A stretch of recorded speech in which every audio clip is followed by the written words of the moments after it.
¿Qué te parece? ¿Presentamos al invitado Sí, o vamos a totalmente. una tanda? No, vamos, como disponga Yamandú. Ustedes No, vamos a presentarlo. Presentamos a Sí, Yamandú. sí, sí. Ahí va. Lo conocen ya, por cierto, porque estuvo semanas atrás con nosotros.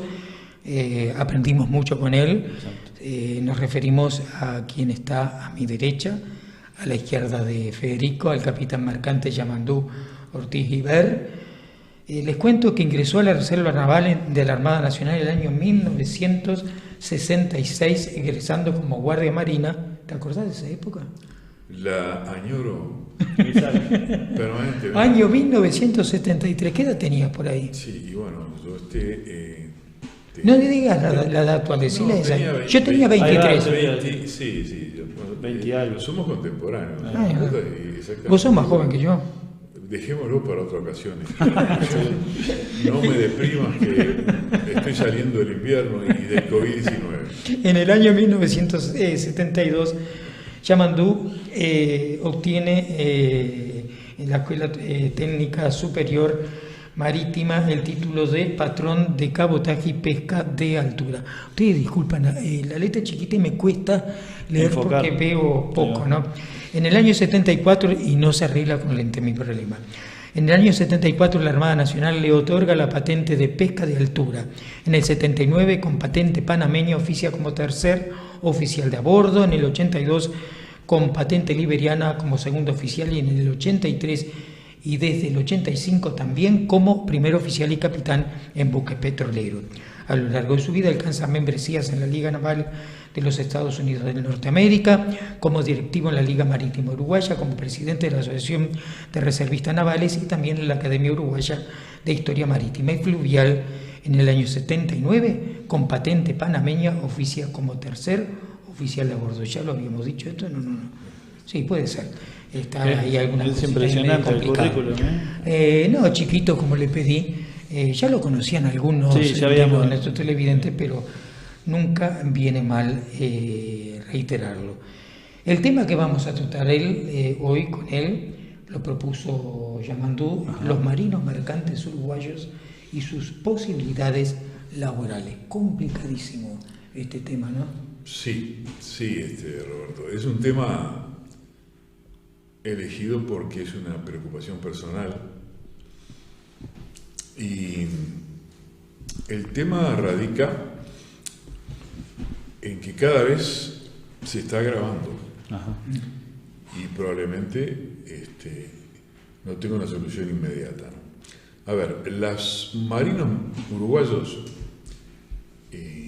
tanto mercantes como de pesca como de tráfico, tienen tres fuentes de egreso, ¿no? La fuente mayor es la Escuela Naval. La Escuela Naval soportó 12 intentos fracasados antes de culminar. En el 13º intento recién dio sus frutos, con muchos tropezones, con comienzos muy difíciles, sin presupuesto.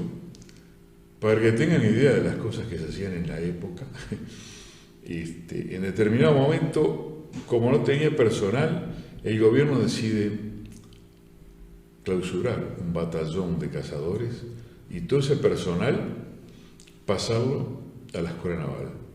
Esos fueron los primeros tripulantes que tuvo la Escuela Naval, no los primeros, pero el grosso.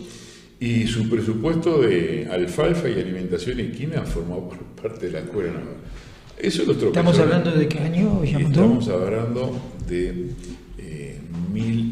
la Escuela Naval tiene entre 1909 esto fue en 1902 o 3. Tengo un trabajo histórico hecho sobre eso, sobre la historia de la enseñanza naval en Uruguay. Quiero decir que llegó a ser a tener momentos de gloria, diría yo, básicamente porque siempre sostuvo la calidad de la enseñanza, que fue excelente, y la fue aumentando y incorporando, por ejemplo, cosas vitales. Tiene un simulador del puente de un barco, excelente, excelente. Ojo, tan bueno como el que tiene el Instituto Superior Técnico Marítimo, ¿eh? Pero tiene algo que es un déficit, por ejemplo, esta última institución, que la Escuela Naval incorporó ya hace más de 2 décadas, que yo supe inaugurar en ese momento, que fue los laboratorios de inglés. Ajá. Es un tema absolutamente fundamental para esta profesión, el dominio de ese idioma, fundamental. Entonces, en la Escuela Naval, naturalmente es un presupuesto que soporta la Armada Nacional, que cada vez tiene menos ingresos. Analizando un poco la promoción del año pasado, egresaron 16. Entre 16 guardiamarinos, ¿no? No, entre guardiamarinos y pilotos. Y pilotos. Sí, en total. E ingenieros de máquinas eléctricas. Yo creo que siempre va a estar latente el interés del cuerpo de ingenieros de máquinas y electricidad. Primero porque además de ser una formación muy buena, inevitablemente permite trabajar en tierra. Exacto. Acá hay numerosas plantas, que ni me atrevo a darle los nombres, que tienen como jefe de planta a gente con esa, con esa especialidad. Personalmente les tengo un elevadísimo aprecio a los maquinistas uruguayos. Siempre insisto en que además tiene una acción sindical privilegiada, es la más vieja del país, el primer sindicato que hubo acá es ese. Pero además los vi trabajar con una dedicación, con una entrega, un ahínco, y realmente son los que de verdad los vi con mis ojos arreglar cosas con el hambre, ¿no? La verdad, es un poco insólito y cuesta entenderlo. En tierra y en navegación. Sí, yo digo navegación. En navegación. Que es lo que me importa. Me Porque en acuerdo tierra lo que todos hice. estamos al En paso del tierra teléfono. tenés una ferretería al lado. Sí, no, En claro. el agua, Claro. Tenés razón. sí, hay que arreglarte con lo que hay arriba del Eso buque. es maravilloso. Yo vi arreglar al jefe de máquinas y a su ayudante en Alcambel en plena navegación. Sí. Es tremendo, hay que estar ahí abajo. Por supuesto, por supuesto. Además ellos tienen una camaradería muy especial entre ellos, porque tienen una reparación mayor, importante, y ahí está el jefe de máquina, hasta el último engrasador, echando mano igual, pasándose la misma botella de agua. Sí. Les dan un espíritu de cuerpo notable, ¿no? Pero esto, ese espíritu no suele ser el mismo con todos los ingenieros del mundo, ¿no? Hay unos que tienen, yo, mi experiencia personal, me genera mucho respeto, que tienen gran capacidad técnica. Por ejemplo, me tocó trabajar con yugoslavos, con polacos, Rusos. con rusos, que realmente con rusos no trabajé, pero tengo contadas de ellos, y son de gran capacidad y no tienen ningún problema en eso. No obstante lo cual son un tanto secesionados en ciertos barcos. Hay barcos donde no comen con los oficiales, por ejemplo, tienen una parte de abajo de los maquinistas, ¿no? Y a veces eso obedece a que el hombre salió de la guardia y le tocó la hora del almuerzo y viene higienizado en la medida de sus posibilidades, ¿verdad? Y parece que hay capitanes que no les gustaba ese tema, ¿no? Es un tema. Inclusive le sucede con el oficial de máquina, con el Por jefe, supuesto, ¿no? por supuesto, sí. Que tienen que tener pito trabajando. El personal subalterno nunca... No, eso es por cierto, pero... Bueno, entonces yo decía que la formación de la Escuela Naval, en este momento estuve analizando la promoción y en realidad navegantes de verdad, incluyendo damas, porque reciben mujeres, yo calculo que podrán salir 6, porque cuando uno egresa de la Escuela Naval en el cuerpo yo le llamo el cuerpo de comando, que es el cuerpo general, uno aspira naturalmente a llegar a ser comandante en jefe, porque ¿quién no aspira cuando comienza a llegar a eso? Entonces, de esos, yo creo que 6 nada más podían resultar. ¿Qué estamos haciendo con el resto? Bueno, con el resto, lo que estamos haciendo es alimentando las banderas de conveniencia. ¿Qué es eso de la bandera de conveniencia? Sí, ahora enseguida me voy a explayar en ese tema porque es vital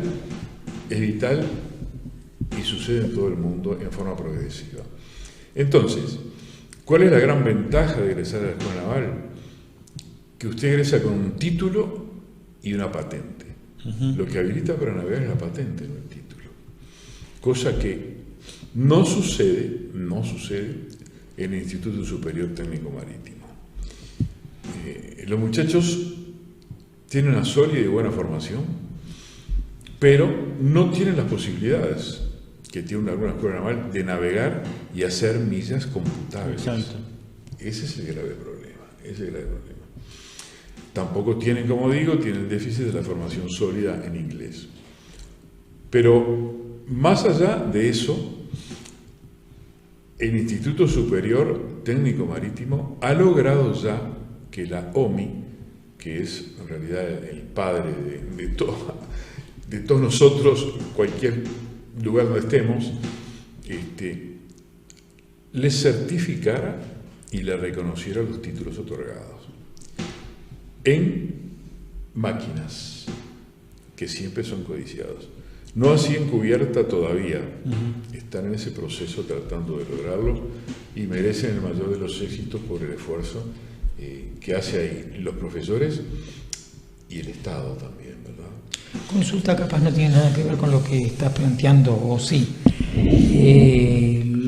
La gente que egresa del instituto de la Escuela Naval obtiene título universitario, ¿se considera ya título universitario? Bueno, pasa lo se siguiente, está peleando. pasa lo siguiente. No, en realidad nunca se consideró así, nunca se consideró enseñanza terciaria. Pero ahora, Se está tratando de que sí. ahora se da un título complementario Ahí va. que se llama licenciado en Ahí va. ciencias náuticas. Ahí está. Sinceramente, ignoro qué incorporación se ha realizado. Sé que lo han obtenido oficiales graduados hace muchísimos años, que lo han revalidado, Ahí va. y tienen esa licenciatura, lo que le permite, obviamente, ingresar a determinadas carreras en la Universidad de la República. Exacto. Cosa altamente valiosa. Y eso no fue óbice para que muchísimos oficiales hicieran su carrera mientras cursaban la Escuela Naval, y aún siendo oficiales. Tenemos un hermoso ejemplo en la primera mujer comandante de barco, la primera en la historia, que a su vez tiene un título de la Universidad de la República. Hizo la carrera paralelamente a su carrera La naval. chica que accedió ahora a la Audaz como comandante, Sí. la capitán Valeria Sorrenti. Sorrenti es su papá es marino. Sí. Su Fue tío oficial es, de la- su tío es un excelente comandante de la aviación comercial, es un piloto muy reconocido, y una hermosa familia, pero Sorrenti ascendió a capitán de corbeta, cargo que ya permite comando de barco, de ese tipo de barco, ¿verdad? Entonces, volviendo un poco a la Escuela Naval, sigue siendo, como van a ver, el alma mater en muchos de nosotros. Básicamente porque la Armada Nacional, que no me insisto en repetir que es esa vieja dama digna, como yo le digo, hace lo posible por mantenerse y por mantenerla. En un momento donde la carencia de materiales es angustiante, por suerte tomó conciencia de eso el ministro de Defensa Nacional, donde no se puede cumplir la misión, que es el objetivo de la creación. Pero quiero decir que, además de eso, se ha forjado y se trata de mantener un espíritu de cuerpo coherente en todas las unidades, y en forma muy destacada en la Escuela Naval, donde, como digo, los muchachos que son mercantes ponen un pie afuera y tienen que morir en bandera de conveniencia, Sí, como sabes. vamos a ver ahora. Igualmente sucede lo mismo en el Instituto Superior Técnico Marítimo, con el agravante de que, si bien toda la vida los profesores de excelencia ahí habían sido, como en mi caso, marinos militares. Evidentemente, ahora sigue con el nivel de excelencia, pero al no tener las millas, los muchachos no pueden egresar con su patente, porque egresados de ahí tienen que dar una patente. O sea, a mí me dieron el título después de 3 años de pesca de altura, pero era el título. Sí. Después me tuvieron que hacer un curso especial Para la patente. para la patente, con examen que les dieron con naval y todo, para poder navegar. Inclusive me hicieron un embarque en el petrolero, en un petrolero de la Armada, el Oribe, un lugar maravilloso porque a popa tenía alojamientos para alumnos y un salón de clase maravilloso donde fue una magia haber pasado ese tiempo allí. En fin,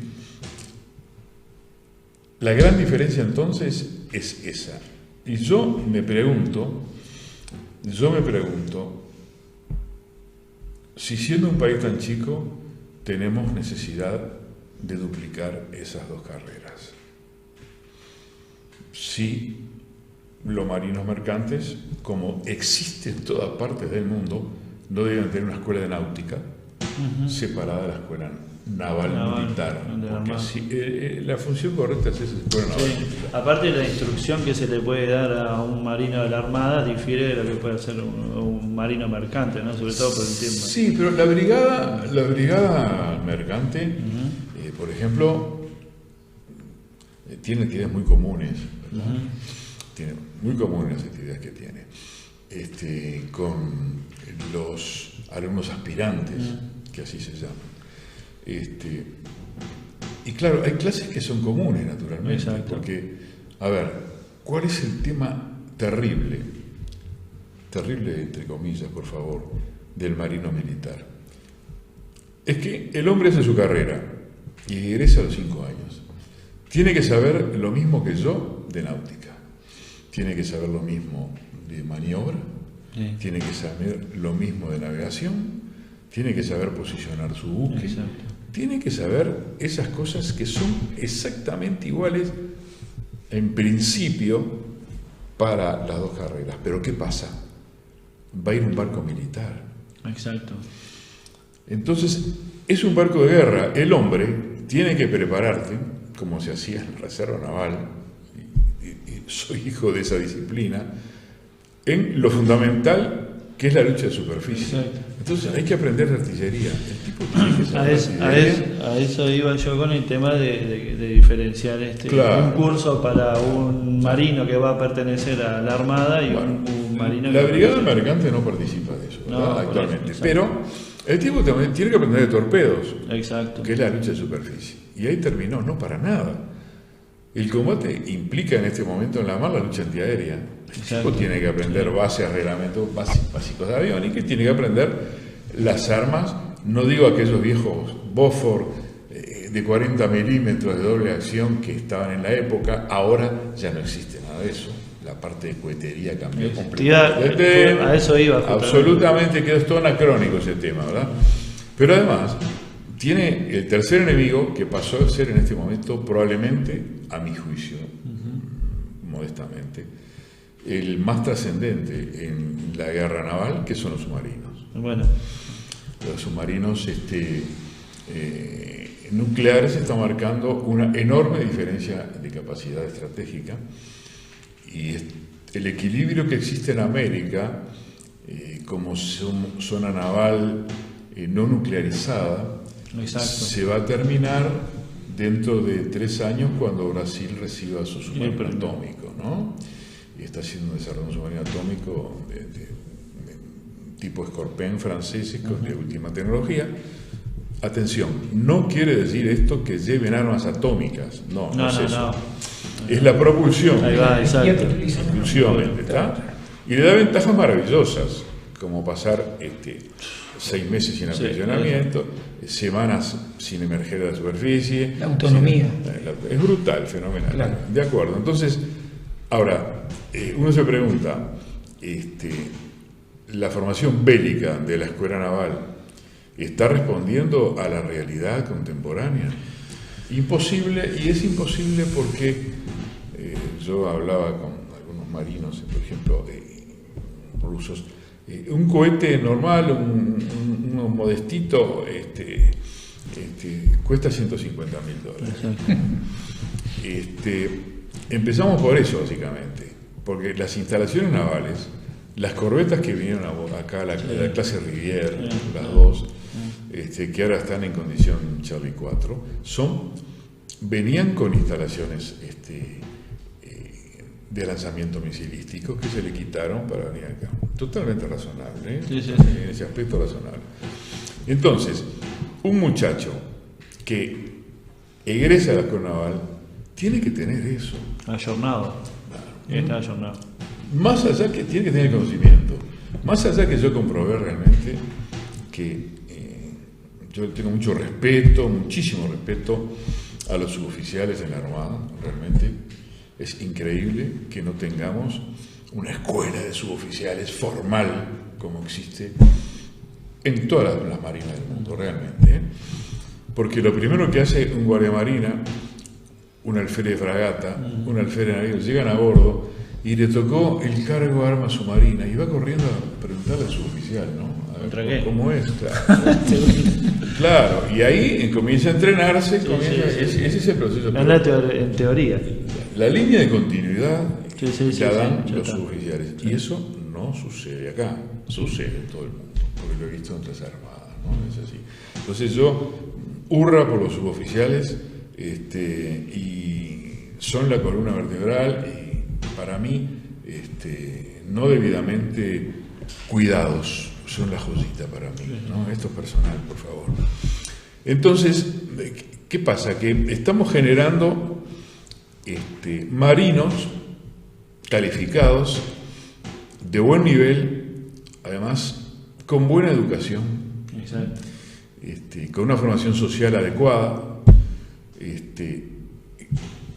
porque aún los que somos hijos de la escuela de José Pedro Varela, que no fuimos al colegio privado, a mí me tocó alternar con oficiales del Reino Unido, graduados en escuelas de náutica, y la escuela de náutica, no, estamos celebrando los 1100 años de fundación de mi escuela, ¿no? Donde entran con títulos universitarios además, ¿no?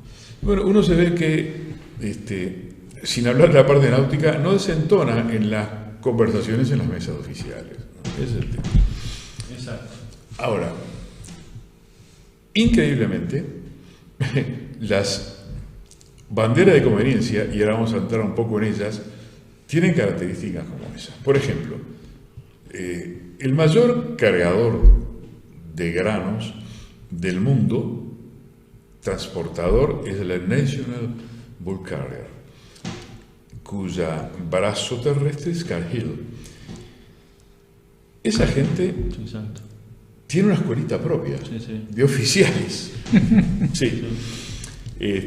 A mí me tocó navegar con uno de ellos, que son todos nativos de las Islas Vírgenes. Entonces, lo curioso del tema es que algunos son, porque navegué con griegos en esas condiciones también, tienen 15, 20 años de mar. Exacto. Fueron muy buenos contramaestres.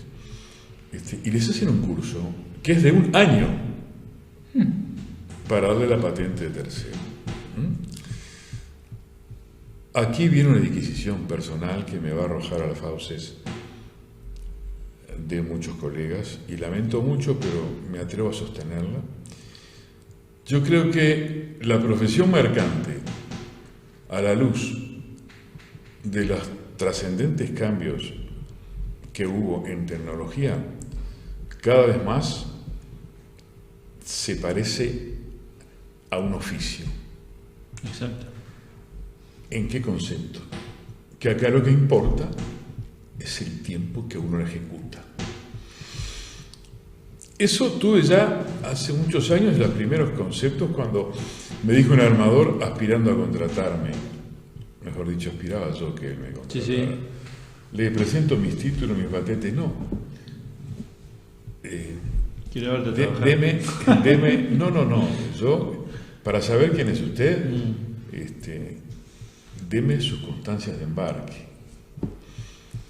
Y eso, que es fundamental pedirlo cuando uno baja de cada barco, tiene no solamente el buque, el tiempo navegado, los lugares donde estuvo, los puertos donde se dio, y la calificación no solamente profesional, sino además de conducta, ¿verdad? Un resumen de la libertad de embarque.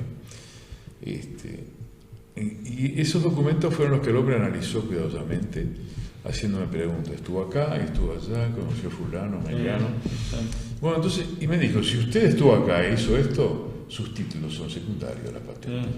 Por supuesto que las precisamos. ¿Por qué? Porque me las pide el LOI. Tema legal. Ahora vamos a hablar de lo que es el LOI también. Muy bien. Entonces, esa es uno de los casos típicos de la National Bulk Carrier, pero también la tienen otros países. Existe lo mismo en Grecia. Yo tuve un capitán con el que soy un muy excelente amigo hasta el día de hoy, que era un buen capitán, pero más que nada un excelente marino. Tenía dificultades, sí, con la calibración de los radares, alguna interpretación del GPS, pero en cambio era un hombre que miraba una boya y decía, ¿cuánto está? 3 cables. Y me fijaba en el radar y tenía sus 3 cables, ¿no? Miraba la inclinación de la boya, esa corriente tiene tal rumbo, va a tal dirección y tiene tantas millas. Este barco está navegando a tantas millas mirando. Miraba el agua. Claro. Eso importa muchísimo. Importa mucho, especialmente cuando uno llega a puerto, que es la gran angustia. Porque, a ver, no solamente la que nos espera en el puerto, que todos sabemos. Las estadías en puerto suelen ser estables, porque se llena de gentes extrañas el barco, cada uno con intereses disímiles a los de la tripulación del barco. Uno está deseando irse, pero cuando llega, resultó que ese puerto, que usted lo mira en el radar y lo mira en la carta, y tiene un freno enorme, se achicó, y usted dice, yo ahí por ahí no paso. Claro, viene de mucho tiempo, especialmente en los petroleros, de ver solo mar. Sí, exacto. Entonces se achica enormemente. De la misma forma que es la inversa cuando uno zarpa.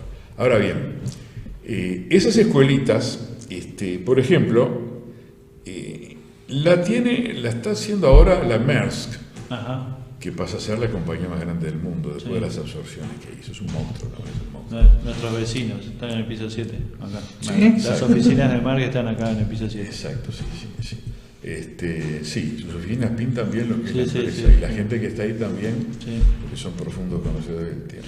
Yamandú, le iba a hacer una consulta. ¿Qué le parece si vamos a una tanda, reaprovisionamos y abrimos la bandera y volvemos nuevamente a la vuelta de ella? Con mucho gusto. Y ya pasamos a dónde tienen que trabajar los marinos uruguayos. Exacto. Y aprovechar, tenemos un mensajito de Sergio de Maté que dice: buenos días, gente, buen programa, abrazo grande, Fede y Roberto. Yamandú, antes de la tanda quería contarte 2 cosas. Javier García, que ahora es ministro de Defensa, está empujando mucho lo que es la Armada, Fuerzas Armadas, Ejército y Fuerza Aérea. Yo lo hacía cuando era diputado y senador, porque yo me acuerdo, o sea, para mí es el cargo perfecto de una persona que hace tiempo que viene avisando cómo viene la situación de la Armada, del Ejército y la Fuerza Aérea. Prometió mejorar ingresos.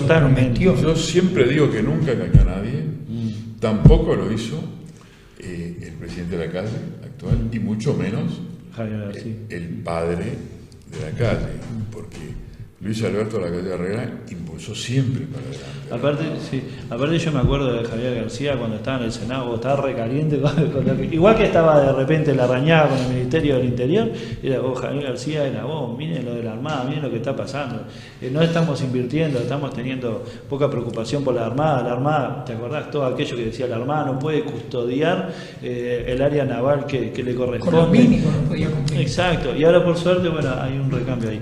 Y otra cosa es muy importante la cabeza del recambio. Exacto. Nada de barcos de guerra, nada de barcos de combate, que no estamos capacitados. OPD 44. Esos son los barcos que precisamos. Lo mismo que, cuidado, Argentina en plena crisis compró 4. Algún país puede estar peor que Venezuela, compró 3.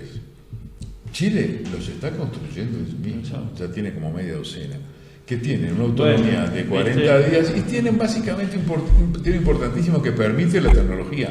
Poca tripulación, que es el grave problema. Porque en todo el mundo, no solamente mercantes, sino militares, el hombre, el ser humano, aumentó su calidad de vida, no quiere pasar en la mar a los golpes. Bueno, sí, 2 meses. Exactamente, se precisa mucho. Entonces, bajo consumo y ejercicio real de soberanía, especialmente ahora que tenemos de hecho 300 millas. Sí, que se agrandó enormemente. El área de custodia del mar territorial. Enormemente. Y ahí viene otra parte que vamos a hablar al final de la bandera de conveniencia con la flota china. Y otra cosa a comentarte que la capitana Sorrenti, vamos a hacer un informe especial sobre ella y sobre el Audaz, el buque que ahora está en reparaciones, pero que sigue a capitanear.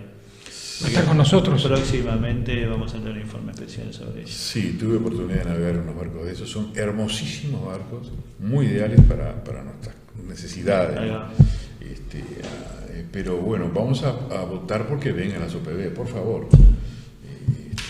Además son barcos de $1 millón para empezar y Otra cosa que estabas comentando ahí a la pasada, que lo sentí. Chile se está construyendo media docena, estamos lejos de construir nuestras propias embarcaciones también, ¿no? Bueno, eso es otro tema que sinceramente yo creo que se pueden hacer. Sí. Por supuesto que tenemos que importar motores, exacto, sí. Aparte la podemos hacer a medida. Y toda la parte de electricidad, absolutamente. Además, cuidado que hay mares distintos. Exacto, por eso te decía. El Pacífico es muy distinto al Atlántico, muy distinto. Yo me acuerdo cuando vinieron acá las lanchas rápidas de Israel, ¿verdad? Bueno, yo anduve también en una de ellas, que había en La Paloma, de ahí salían a ver un par de veces. Era terrible los golpes que nos daban. Porque el ciclo de hora del Atlántico era completamente distinto y estaban preparados para el Mediterráneo. Esa era la verdad. Vamos a ir entonces a una tanda, perdoná que te esté dando la espalda, pero como Los Ángeles no tienen espalda, no pasa nada. Usted es un ángel, bueno, dejémoslo ahí. Vamos entonces a ir a la tanda y a la vuelta seguimos con la entrevista con Yamandu. Sí. Muy bien, continuamos acá dialogando con el capitán mercante Yamandu Ortiz.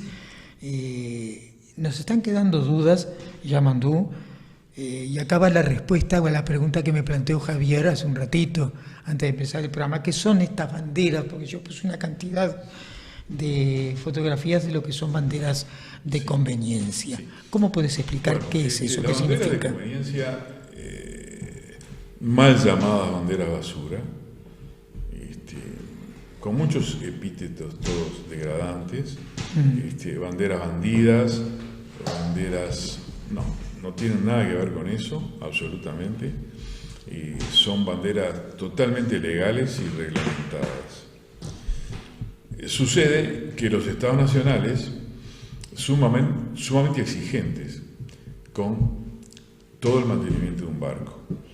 No solamente la integración de la tripulación, que tiene que ser en su enorme mayoría, y por supuesto capitán, jefe de máquina, oficiales nacidos nativos del país, sino que además en la parte de seguridad son muy exigentes, exigen también varar el barco en dique seco para las inspecciones reglamentarias, cosas que están absolutamente bien, pero además esas tipos de exigencias son extremadamente costosas para los armadores, que en definitiva, si bien no son los dueños de la carga, definen el costo final del producto. Entonces, sabemos que en realidad el 82% del comercio mundial, las últimas cifras ahora de Naciones Unidas son esas, lo mueven la industria de transporte marítimo. Lo que pagamos todos en el supermercado tiene inevitablemente un componente de transporte, algunos muy fuerte, como los productos importados, muy fuerte. Eso es el costo del flete del producto puesto en Montevideo, que tiene aspecto de transporte multimodal, no solamente el barco, sino después camiones, camionetas, Exacto. hasta el consumo final. ¿Qué hicieron los armadores? Esto comenzó a desarrollarse con las grandes potencias mundiales. Estados Unidos, cuando participó como protagonista del Canal de Panamá, después se quedó en Panamá, una historia bastante cruenta, pero decidió instalarse ahí y crear una marina mercante panameña. La misma situación hizo Estados Unidos cuando decidió, con una gran visión de futuro, finalizada la guerra civil, comprar un trozo de tierra en África, digamos, en la parte más occidental de África, al norte del Golfo, y es un país al que le llamó Liberia por libertad y lo pobló con ex-esclavos, hasta el día de hoy. Y decidió crear también ahí otra marina mercante de bandera liberiana. Lo hizo también en las Islas Marshall. Ignotas son atoloes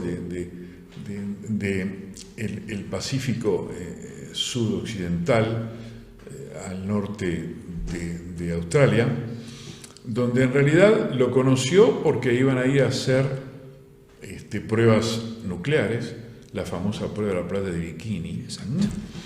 Bueno, hizo 67 pruebas nucleares ahí Estados Unidos y los arregló con una compensación de 180 a 200 millones de dólares.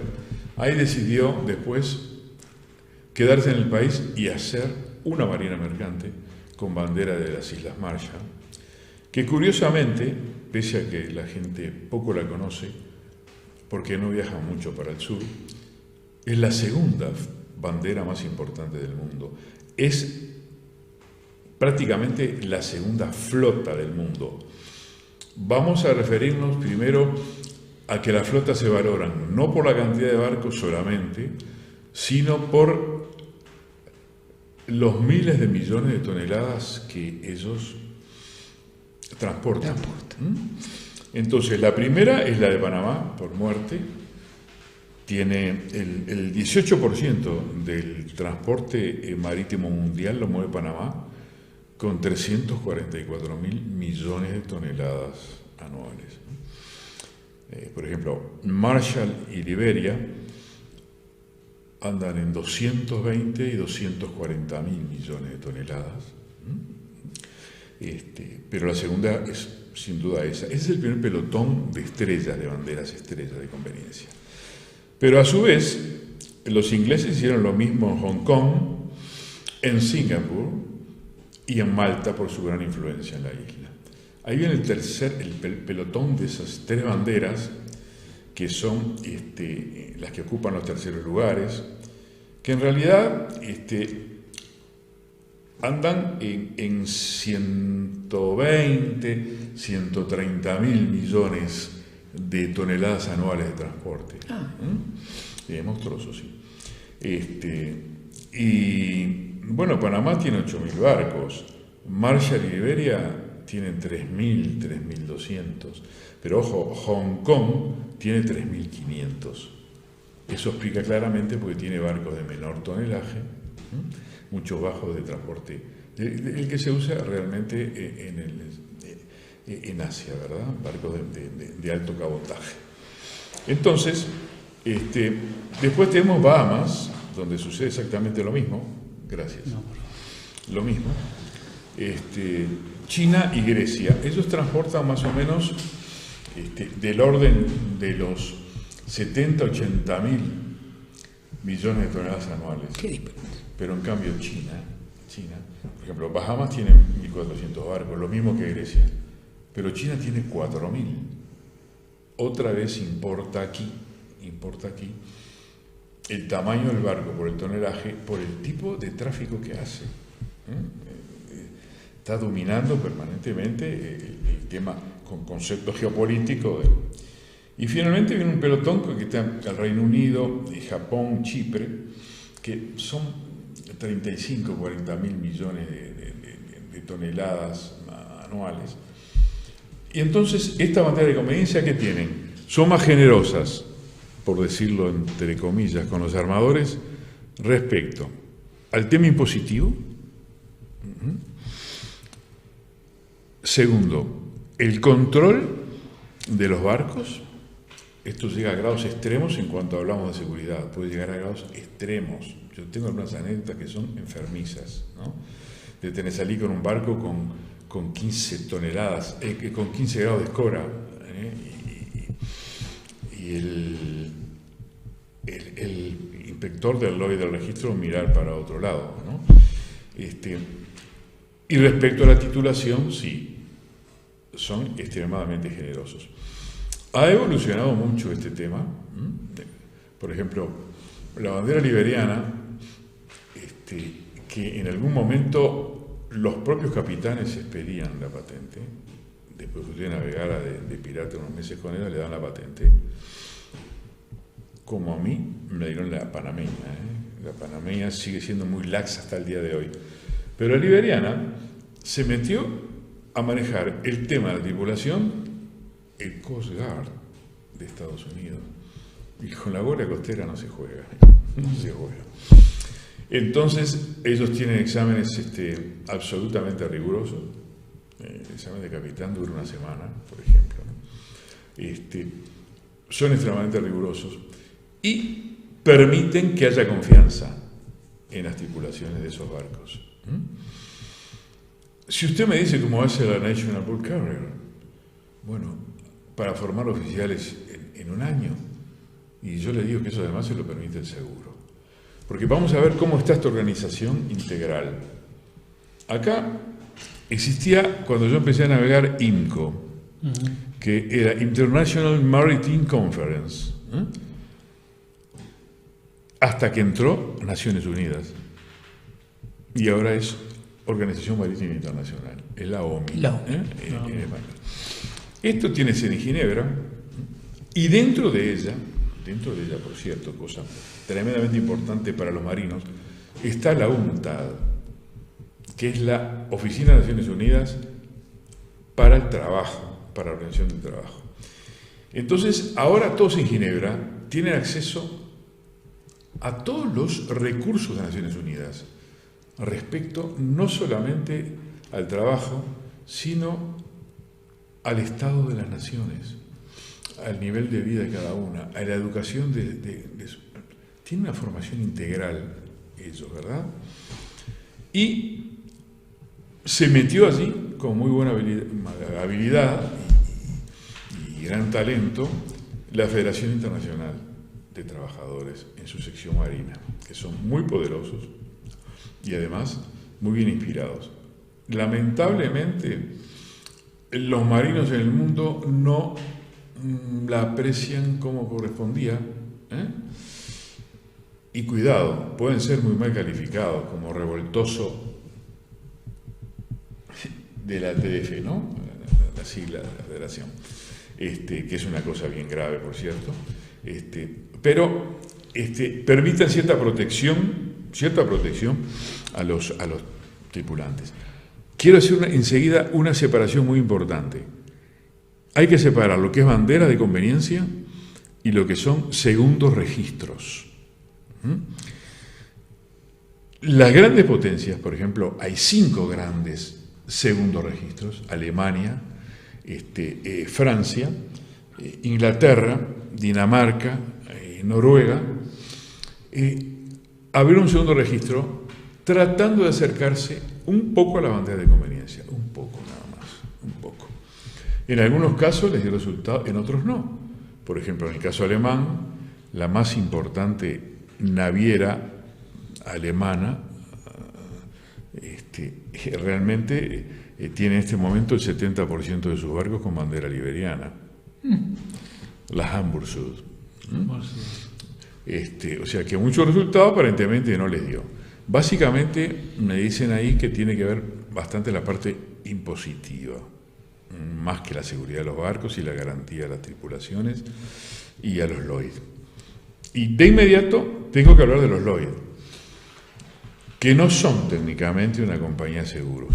Estos comenzaron con una apuesta en una cantina marinera en Londres, donde salió un barco, una expedición muy curiosa, muy larga, y uno dijo, bueno, yo apuesto tanto a que no llega.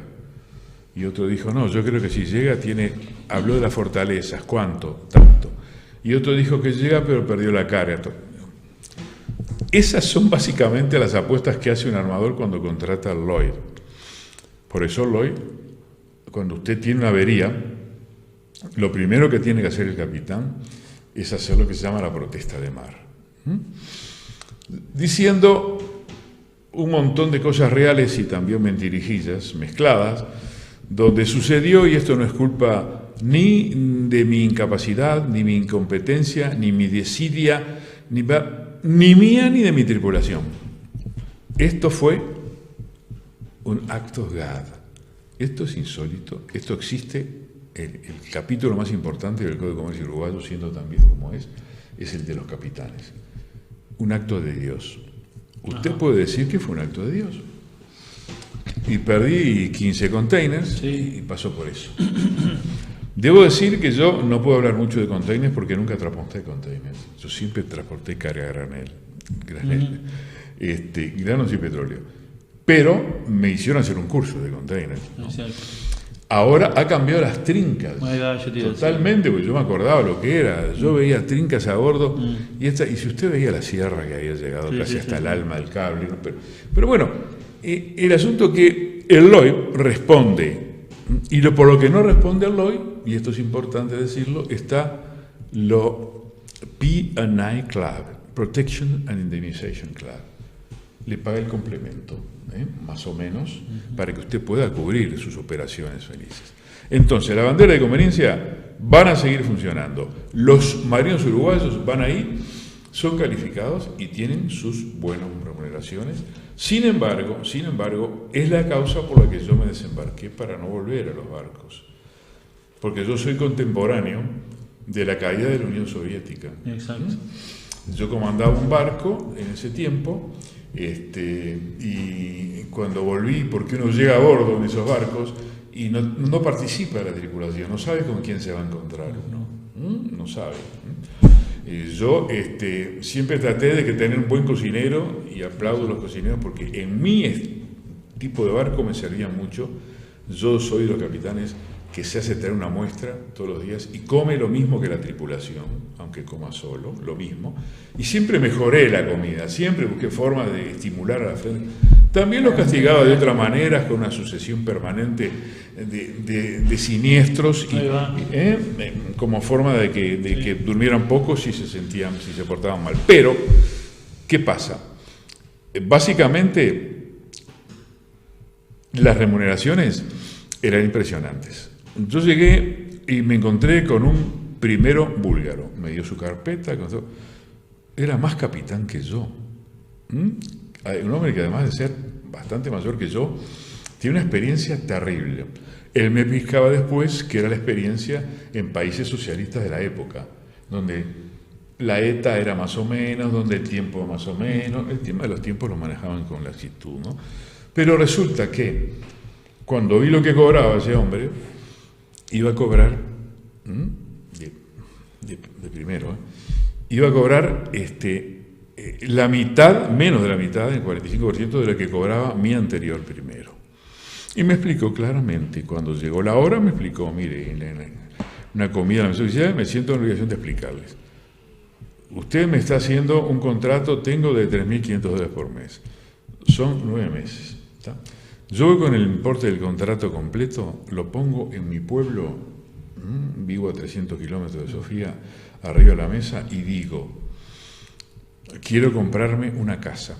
Exacto. Y se ponen a pensar, si me dan el cuartel, la iglesia, el ayuntamiento, porque no hay nada que valga allí eso.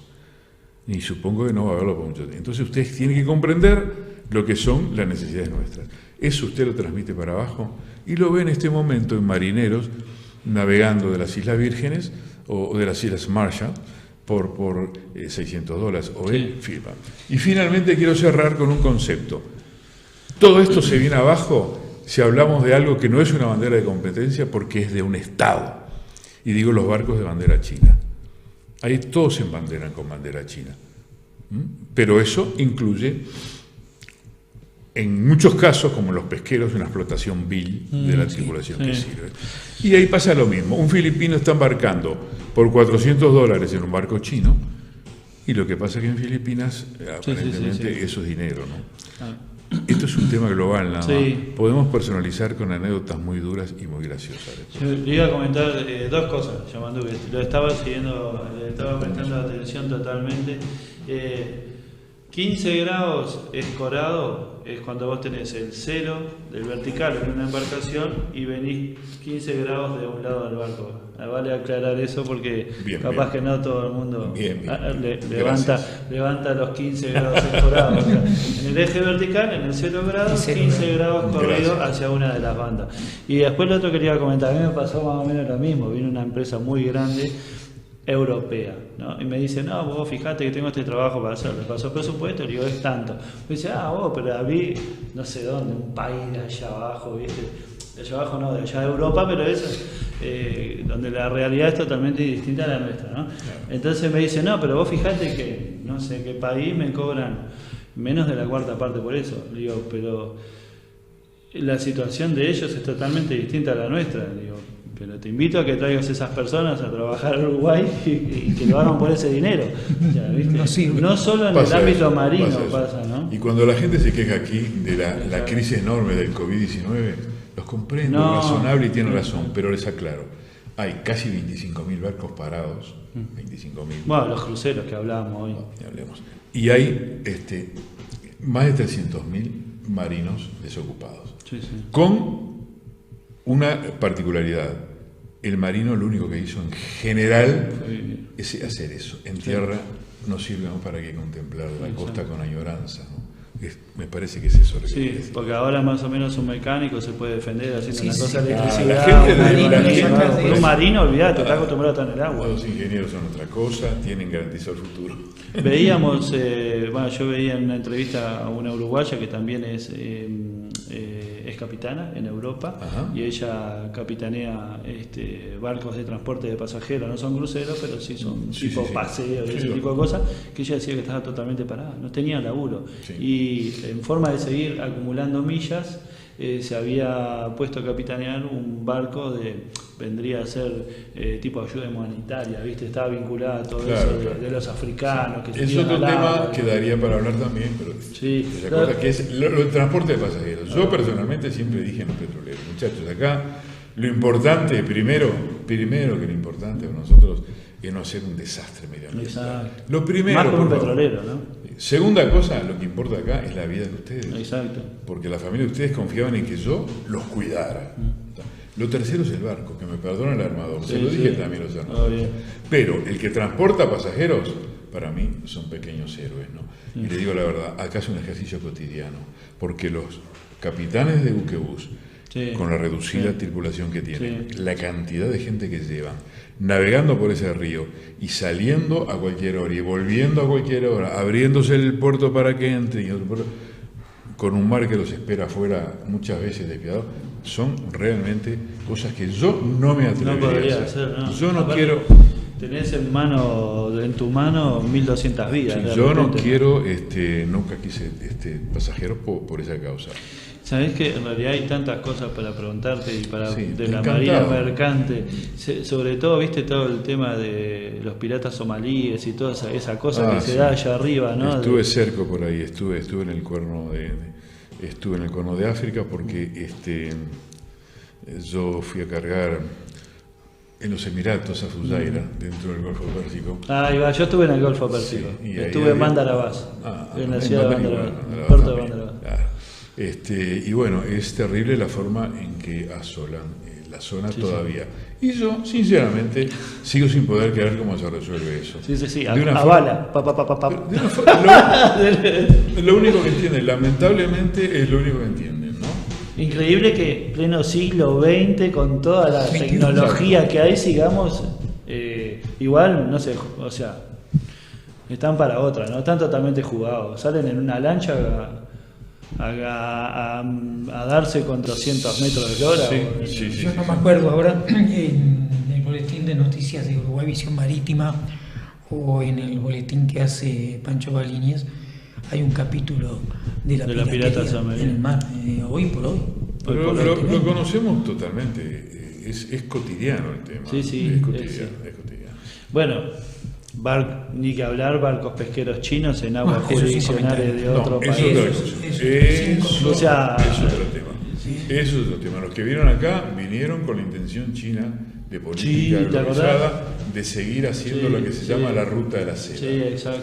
Venían con un precioso proyecto, Sí, el no puerto- solamente de puerto puerto, chino. sino que además con astillero, Sí, con sí, dique, sí, con sí, hubiera sido un hermoso proyecto que había que haberlo negociado. Lo que pasa es que acá la gente se puso como loca a hablar de que no, ¿por qué un puerto chino no? Bueno, ese puerto chino lo están haciendo en Buenos Aires, al sur de la provincia de Buenos Aires, ¿no?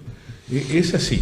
Y no se olviden que el primero en América que creó un segundo registro acá de bandera de conveniencia fue Carlos Menem. Menem. Argentina tiene esa posibilidad. Da para... Para hablar Sí, Hay es- toneladas, es como un quien tema- dice, toneladas. Es un tema inagotable, sí. Bueno, yo estoy Yamandú, hablando de yo te agradezco nuevamente tu presencia.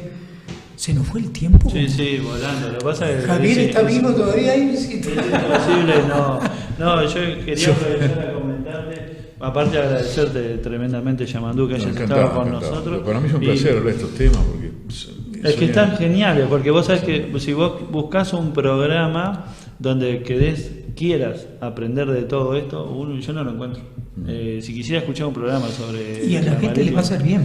Además es muy dinámico esto. Yo como amo este trabajo, entro permanentemente, por ejemplo, hay páginas de la OMU que yo las recomiendo a todos los marinos. En la parte, entrar a la página de UNTAD en Ginebra es una maravilla. Sí. Por ejemplo, entrar a la parte de OMI, en todas sus...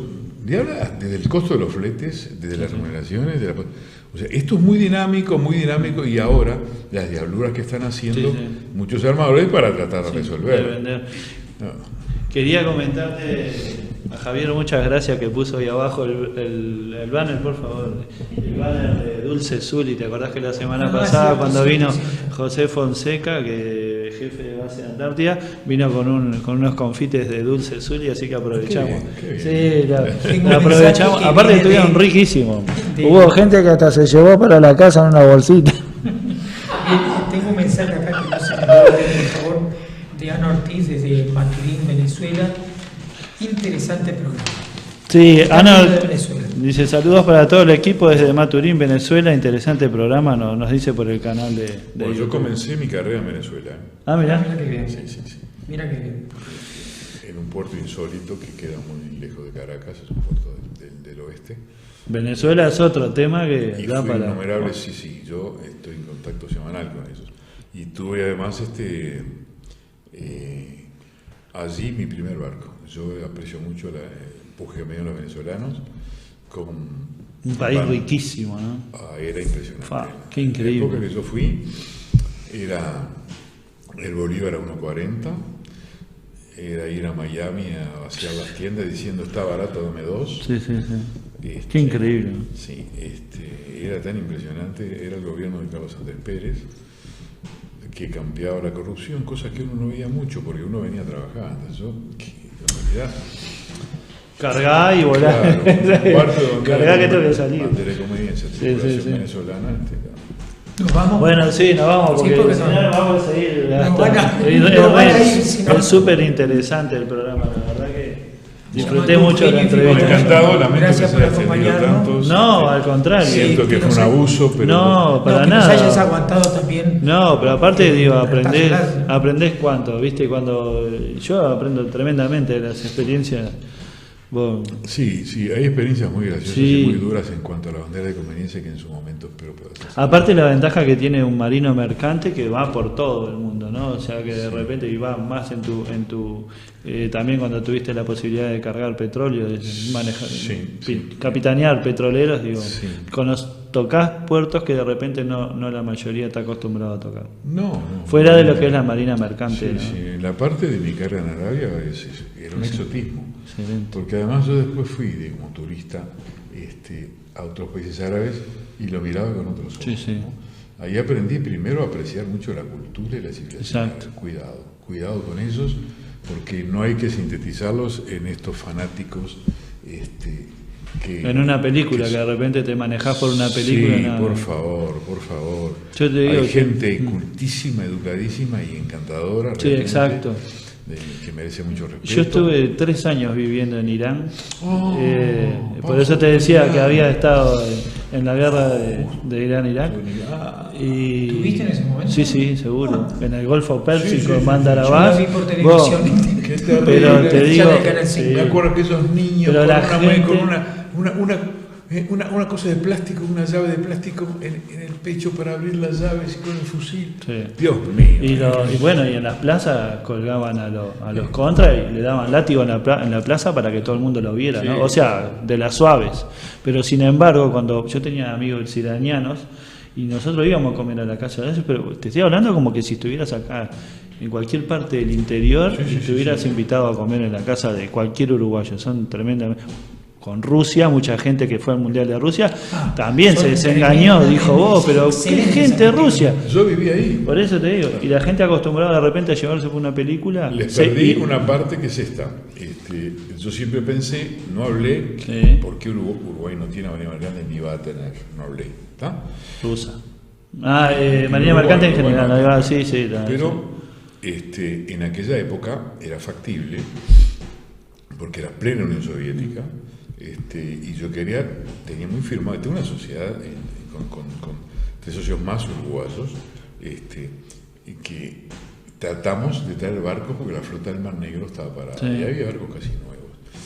Bueno, me fui para allá a firmar todos los protocolos. Vinieron los rusos para acá, un trabajo brutal, una gastadera de plata terrible para firmar el protocolo que a los 2 meses se había caído. Porque cuando volví a tratar solo con Rusia, nadie quiere firmar. Nadie quiere firmar. Después que estoy de acuerdo con Rusia para firmar, resultó que Crimea, en el Mar Negro, que es donde estaban los barcos, se quería independizar. Se terminó independizando hasta que ahora la absorbió nuevamente Rusia, ¿verdad? Entonces, fue un fracaso lamentable, pero conviví mucho, tuve que aprender un poco de ruso realmente. Exacto. Y me sirvió mucho y tengo mucho aprecio por los rusos, es un pueblo encantador. Hay que conocerlo porque no se puede, uno dice como votan a Putin, y bueno, porque la prioridad para ellos lo primero es la madre Rusia. La madre Rusia es lo primero, entonces el hombre les da lo que ellos conocen. Aparte de Putin, que en realidad hoy lo ves tirándose en un paracaídas militar, mañana lo ves encabezando un desfile, pasado, está constantemente en el frente, como quien dice. Sí, claro. Para ellos esa parte los motiva muchísimo. Javier, perdoná. Le estamos Javier, lo mandé 2 o 3 veces a terminar el programa. ¿Lo terminó ya? No, por favor, estamos al aire todavía.